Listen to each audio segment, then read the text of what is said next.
অন্তর্বর্তীকালীন সরকারের কোনো উপদেষ্টার কথা ও কাজ 1-11 সরকারের মতো বলে মন্তব্য করেছেন বিএনপির সিনিয়র যুগ্ম মহাসচিব রুহুল কবির রিজভী আহমেদ।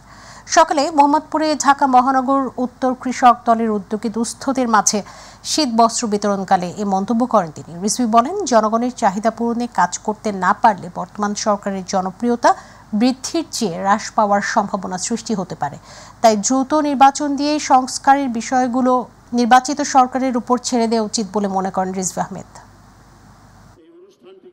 কিছু সংস্কারের কথা বলে যদি আপনারা দীর্ঘ সময় এবং রাজনীতিবিদরা কিছুই করেনি, 50 বছরে কিছুই করতে পারেনি, এই ধরনের অহংবোধের প্রতীক যদি আপনারা অভিব্যক্তি ঘটান, তাহলে কিন্তু মানুষ ক্রমান্বয়ে আপনাদের প্রতি এখন যে ভালোবাসা আছে সেই ভালোবাসা হ্রাস পেতে থাকবে এবং মনে করবে আপনারা অসৎ উদ্দেশ্য নিয়ে কোনো কাজ করছেন। মাননীয় উপদেষ্টাকে বলবো, আপনার এই সমস্ত কথাবার্তা সেই মঈনুদ্দিন ফখরুদ্দিনরা যেভাবে করেছেন তাদেরই আমরা আরেকটা পুনরুজ্জীবন দেখছি, একটা রিপিটেশন দেখছি।